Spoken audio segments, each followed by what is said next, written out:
following program was provided by an independent producer solely responsible for its content. The opinions expressed do not necessarily represent the views of this station, its staff, board of directors, or underwriters.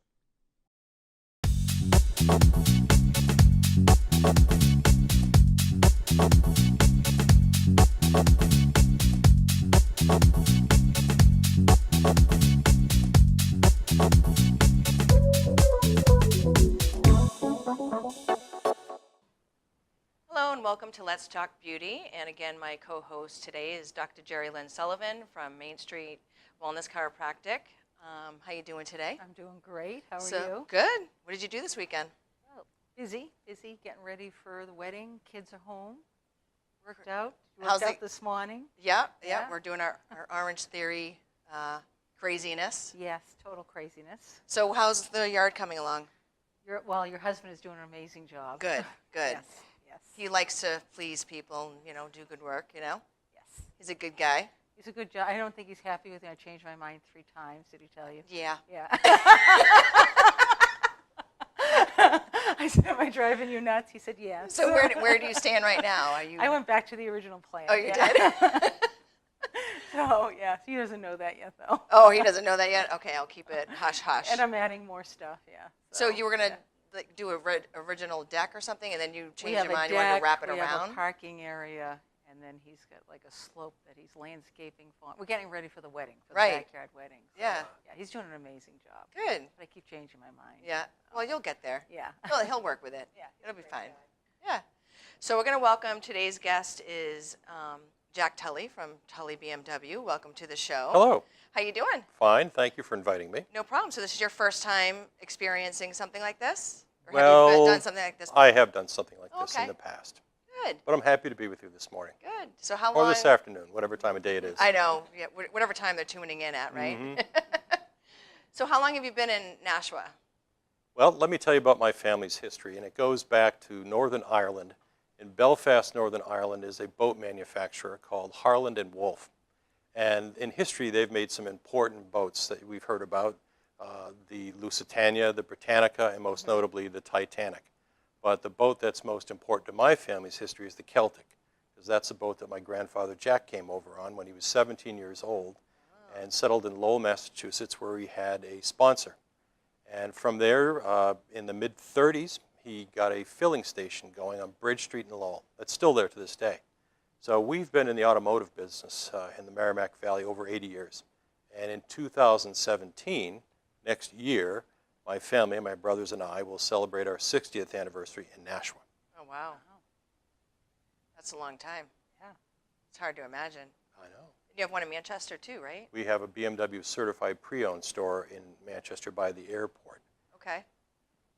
The airport. So when you were younger and, going through high school and college, did your father just assume you were going to go into the business? Did you always want to go into the business, or did you want to do something else? Well, my father had great aspirations for me, and so did I. And at one point, I wasn't going anywhere near the business. I'd left college for a while, and I was working construction. I was an electrician, in fact. And then one day, he finally said, I don't know why you're not working for the family business. And that was 1975. So, and I've been there ever since, over 41 years. Wow.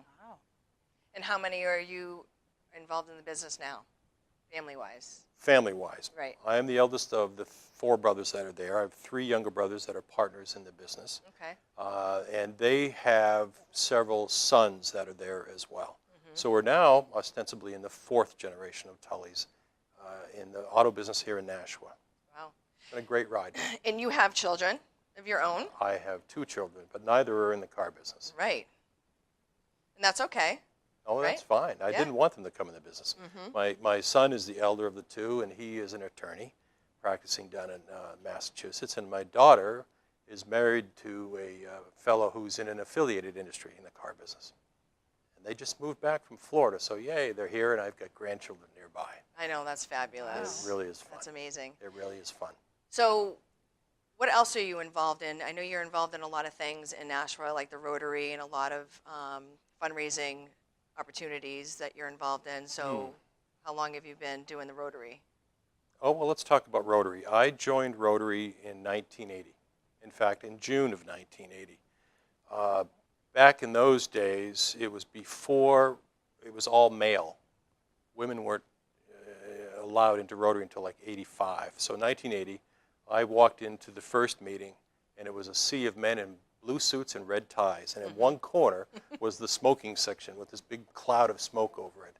And I was frightened. I mean, there was all these older men. I was just a kid. But I've been there ever since, and I enjoy being a Rotarian.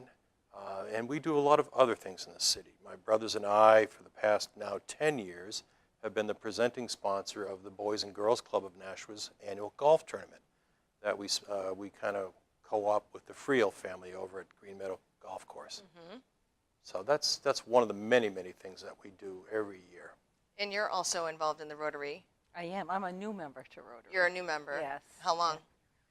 I think December I joined. Oh, really? Yes, so Okay. brand new. So what made you get involved in that? You know, I've been part of the Nashua community for a long time. For 23 years now. My kids, I have 8 children, as you know, and they've Yeah. done a lot in the community. And I finally have time in my life where I think that I wanted to give back to the community. Okay. And so I'm a firm believer. I like to tithe, you know, a percentage of my income every year, but I like to do it for things that are in the community that I can see. Yeah, you that's know? nice. So I thought, well, what a better way to do that than get into an organized group that's already been around for, I mean, how long has Rotary been around, Jack? I mean, Since 1904 or 5. you know, and it's international, which I didn't realize when I joined. I mean, Yeah. it's all over the world. And so, Isn't there different Rotaries too? Or is there, or no? Rotary is the largest civic organization in the world. Okay. And combined through all the countries that it's in, I don't know that number off the top of my head, there's over 1,200,000 members. And its global purpose lately has been world peace. And for the past 20-odd years, they have teamed up with the Gates Foundation to eradicate polio.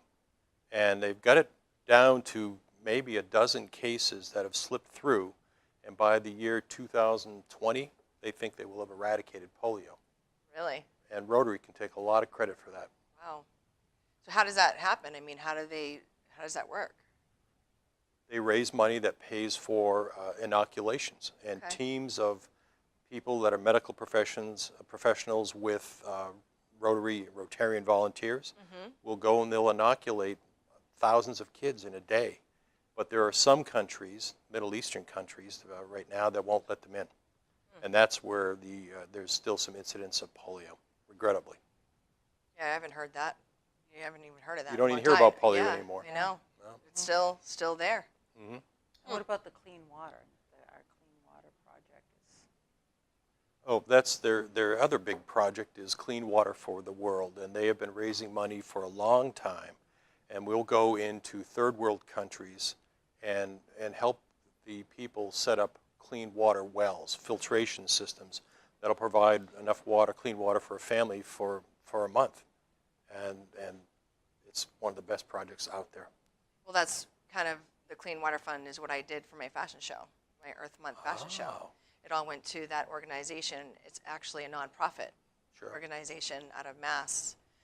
They have other offices, other states and stuff like that, but all of that went towards that. So it's pretty amazing the hard work that they do. It fights for all the legal laws that you have to deal with. That nonprofit organization. So it went really well. It raised $1,000 for that fashion show. That's great. And that'll go a long That is way. great. Yep. When it gets added to other dowries of money, it'll get multiplied, and it'll help a lot of people. Yep. Yeah, and I'm Good for going to you. do it every April Good for for Earth you. Month. Great. Yeah, so I got to get cracking on my designs. It's a lot of work, but I want to change it up. Like last year, I did. I transformed dresses into flowery, green, leafy looking things, and it was really fun and really cool. And it was kind of expensive to do because Michael's and all those craft stores are pretty expensive to buy all that stuff. But it was well worth it, and I had a lot of fun. But for next year, I want to do like 1920s, 1930s, 1940s, like the development of the style of women over the years. So I'm going to try and attempt to make my own costumes for it. That'd be cool. You could combine that with Jack and do the development of the cars over the years. Oh, too. dear. Oh, Yeah. yeah. You Yeah. know? So I just thought that would be so much fun, and I think people would really enjoy that. You know what I mean? Yeah. Especially like if you have an older generation, you know, see the transformation. So that'll be a lot of fun. Yeah. You get the women in for the dresses and the men in for the cars. Mm-hmm. So, it's a Yep. good combination. Yeah. So we'll be doing that again at the Arena Sports Bar here in Nashua. So right now I'm just going to focus on that. I've kind of like cut things down a little bit in my life as far as I closed the salon. I closed my cafe last year. I had too much going on. So it's kind of nice. I have a little bit of breathing room and I can have fun and just focus on one event. Wait a second. just- You closed your salon? Where am I going to get my hair cut? No, not my salon in Nashua. My one in Manchester. Oh, excuse me. I had a studio salon there at the High Five, not the High Five, where the High Five used to be, restaurant at the Wall Street Tower in Manchester. Have you ever heard of it? No. Yes, no, I remember that. haven't, Yeah. Back in the late 80s, they had what was called the High Five restaurant on top of the building. And I don't know how many years he's been there now. Of course, I'm going to have a brain cramp with his name. Irwin Muscat. Thank you. Him and his wife, which she passed away last year, but he still remains there, and he spent so much money on renovating it and made it into a penthouse. And you should see Wow. this place. Like, I've been up there a few times. It's pretty cool. But it's available for rent right now. I've Like, heard that. Yeah. I think they were asking like $12,000 a month or something like that. I don't know. Wow. I don't know what the real figures are, you know, with it. But if you get the money, it'd be a cool place to live. Wow. Yeah. It's a lot of clean water. I know, Yeah. right? Yeah. Right. And they have a Absolutely. little apartment for like the housekeeper in there and stuff. Of course. Yeah. You'd need that. Yeah, it was pretty cool. I'm like, well, if I ever won the lottery, maybe I would turn it into like a restaurant, like spa place, like natural cafe. Combination. There we go, getting some ideas, Jack. Frightening. So what else is Tulley? So you have Tulley BMW, and you said that Tulley has other. When we first came to Nashua, I should tell you a little bit about that story. My father and grandfather are at the filling stations down in Lowell, and one day they got wind of the fact that Don McMulkin wanted to divest of the Buick franchise because Don McMulkin had Buick on Main Street at the time. And so they pooled all their family's very meager assets and ended up leasing the building that was at 280 Main Street. It's now a four-story medical arts building, part of southern New Hampshire. And so we had Buick then was our first brand, and we had Buick as a standalone for the next 2 years. And in 1959, we added Pontiac. And then we moved forward to 1963. Sam Tamposi had developed what was essentially a former city landfill at the New England Auto Village, and we moved there in 1963. And back then there was just McMulkin, Tulley, and Clyde Garfield was a Cadillac Olds dealer then. And we stayed there until we had dramatically outgrown it by the mid-'80s. And we moved across the street. People thought we were crazy. We bought a 20-acre piece of land across the street. So that's where we are now. And there we have Buick, we have BMW, we have Mazda, and GMC truck. Between Nashua and Manchester, we have 220 employees. About a third is female. Just the other day, we did a survey of how many languages we speak. And it's close to a dozen, including Japanese and Russian. So the world has changed so dramatically from when I was a kid in Nashua. And the only other language that was spoken around here then was French, Yep. Right. right? Yeah. So, I always wonder, I drive by car dealerships and I drive by BMW Sure. frequently. How many cars do you have on the lot in your inventory at one time? It just seems like Quite a huge few is overhead. kind of a fresh answer. We look at it in terms of days supply. What do we need to cover our demand, our customers' demands over a 30-day period of time? So when you drive by, you see a big mass of cars and trucks and an inventory, but it's really only about a 75-day supply, which we turn it 5 or 6 times a year. So it works very well, and we need the space for that inventory. But the worst time is when there's snow on top of them, because that's kind of the company wellness plan. When everybody's out there, my brothers and myself, cleaning every car, and moving every car so you can plow, salt, and sand, and then put them back and get ready for the next storm. It's a Well, lot of work. Yeah. thank goodness you didn't have the winter we had the year before this year. This year was pretty mild. It was mild, but the year before was memorable. Yes, Oh, awful. very Yes. memorable. Yeah, I know. I think about that when I drive by. I actually had a patient come in who worked in a car dealership, not yours, and he was brushing off snow, and they were moving cars, and another salesperson ran into him because he was bent down cleaning. He didn't get hurt hard, but he just bumped him. Luckily, there was snow. He bumped him right into a snow bank. Right.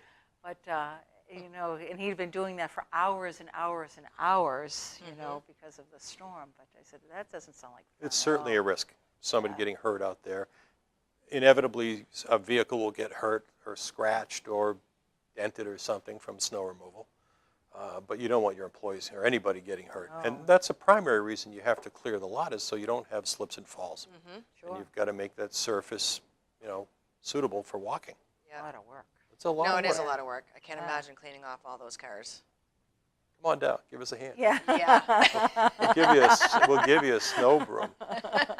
You'll give me a snow broom? Yeah. But let me talk for a minute, if I may, about the industry as it relates to the local economy.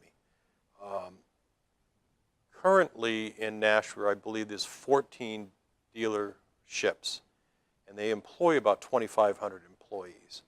But most notably, last year in 2015, the combined effort of all the Nashua area dealerships, and these are the franchised new vehicle dealerships, not the small used car guys that may be out there, but the impact they had on the economy was close to 40,000 light-duty vehicle sales out of the stores that are based in Nashua.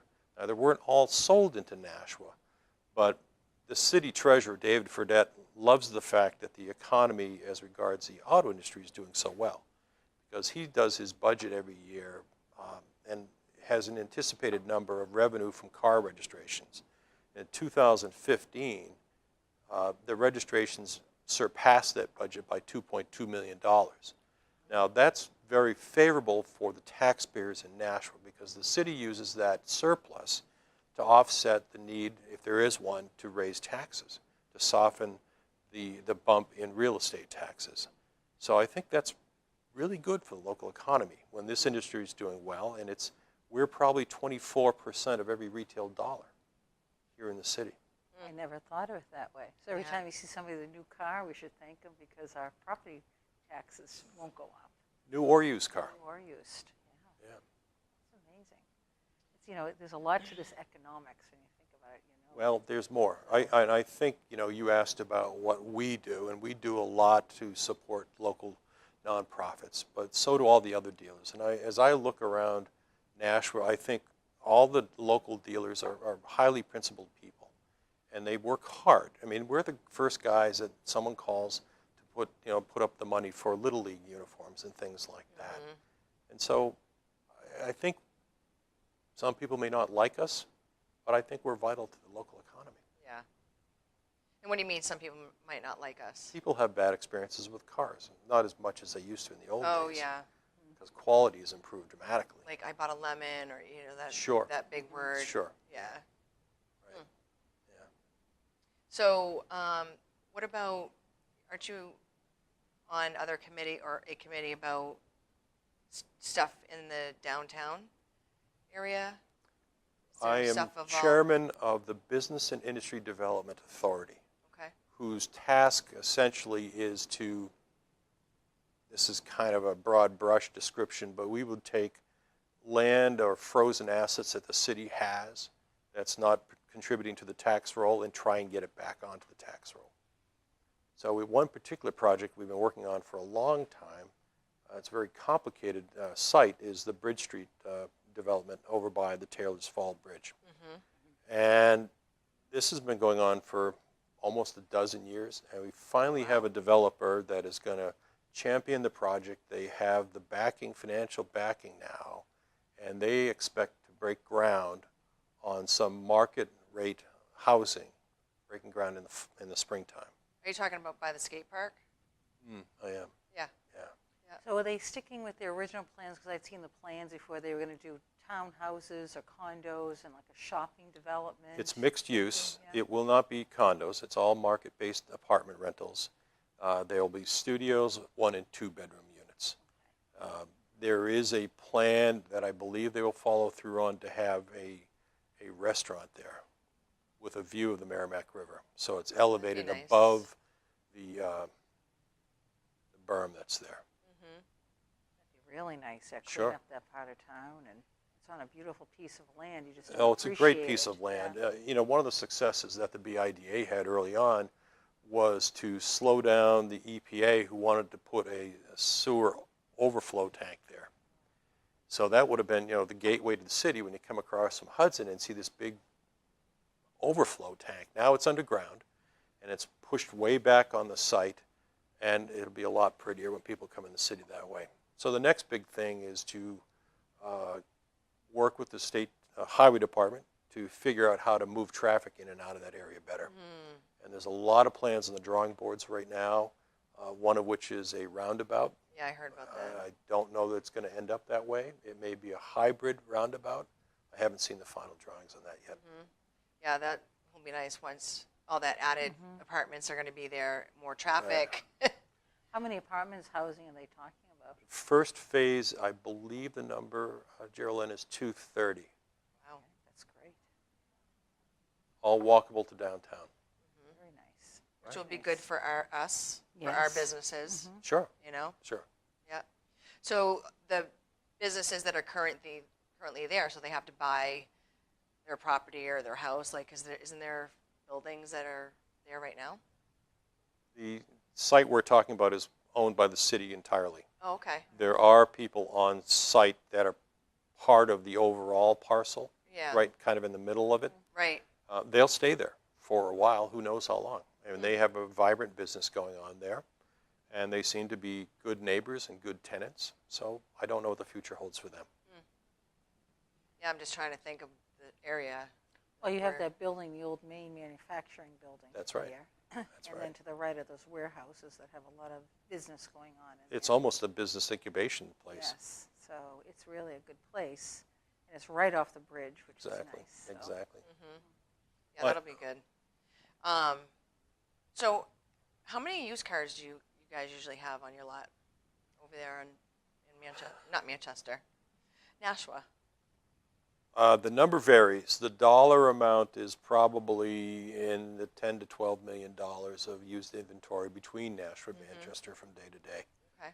And it's something that we try to keep fresh. We kind of have a cutoff period. If something gets to be 90 days old, we move it out. We may take it to an auction Yeah. and get rid of it that way and free up the cash and put it back to work, put the cash back to work. And how many BMWs about, you think? How many BMWs? Or is that like the main? BMW is clearly our flagship franchise. Yeah. And we're one of the largest BMW dealers in the Northeast. We have won BMW's highest awards for service and customer satisfaction. In fact, back-to-back 2 years, we were one of 2 stores in the whole country to get it back-to-back. But to answer your question about inventory, generally the new inventory is about 250 units. And about an equal amount in use between Nashua and Manchester. Wow. I would not want to see what your overhead was. Well, you could look up my tax bill. The tax bill on both of our properties in Nashua is about $1,500 a day. So it's, you know, obviously we were in tax-free New Hampshire, but we have property taxes that we have to deal Right. with. So what's the new car? I mean, you've probably had them in the past that I was mentioning before we started the show. The BMW on your lot. Well, one of What- our what have most been- expensive BMWs is what you were mentioning, is the i8, which is a real low-to-the-ground 2-seater with gull-wing doors. That is a hybrid electric and small really? gas engine that gets 79 miles per gallon. Ow. But it comes with a steep price, and it's about $150,000. Okay. We also have a lower price, smaller electric vehicle, which is called the i3, which is a really remarkable piece of engineering, a lot of composite materials in it, and that's in the mid-40s. Okay. But that's also a hybrid. It has a small gas engine and gets over 100 miles per gallon. Wow. That's, So if you spent $150,000 on a car, how long would you expect that to keep that car? If you took care of it and did everything you're supposed to do to it? I think the people that are interested in that car are more collectors. It's not like a daily transportation They're type of driving a car, I don't think. It's something you'd have as an ancillary car to your stable of cars that you had. Let's see. okay, I'd be driving it every day. Right? Yeah, I don't know about that. Well, Why? I could see that. I mean, I like BMWs. I've had a BMW, and I would love to get a BMW again, but the house that we moved into does not have a garage. Oh dear. And I can't see myself parking the BMW in a winter like we had 2 years Yeah. ago, you know, it just doesn't seem right. So I drive a truck. Well, I drive a truck too, and we should talk about that briefly, because with the price of fuel trending as low as it's been the past 15, 18 months, that has driven people to buying trucks, whoever makes them, whether it's Dodge, Ford, Chrysler, or whomever it may be. And the truck market is very robust right now. And I think that's a really unique part of the industry. Yeah, people People getting are buying new trucks, and used trucks are really valuable right now. Yeah, a lot of people getting rid of their SUVs, their trucks, and downsizing and stuff because the gas is just crazy. But not now. Now you No, it's great. Yeah. Yeah, right now. Yeah. So people are walking by everybody's electric vehicles. So what we as consumers have to keep our eye on is the federal government has set a mandate for all manufacturers of vehicles, and that's called the Corporate Average Fuel Efficiency, CAFE rating. And in 2023, all manufacturers across the world have to be performing at 53 or 54 miles per gallon for their entire fleet. Oh, So if you take a manufacturer, let's say Ford, who makes a very popular pickup truck, and that's really their bread and butter, and if that's performing at 20 miles per gallon per average, they better have something that's up in the 70 and 80 miles per gallon to bring the average up to 50. And what does that mean to us as consumers? Well, cars are going to get smaller. There'll be more composite materials. Perhaps there's some emerging fuel technologies. One thing that I wonder about is if people, you say you have a family of 8 in your household, I don't know what a family of 8 in 10 years is going to drive around in. There won't be any current models that'll be that big, you know, like the GM Suburbans or the Ford Expeditions. They don't make them Excursions, anymore. yeah, I had The an Excursions, Excursion, right, yeah. excuse me. So we'll have less choice for large vehicles. yeah, that's interesting. And that's going to wrap it up for our show today. Can you believe it? Thank you The again. time is Yeah. up. Thanks for coming on our thank show you for today. My pleasure. Very Thanks, interesting. Jerrilyn. You did an amazing job as always. And that's it. It's a wrap.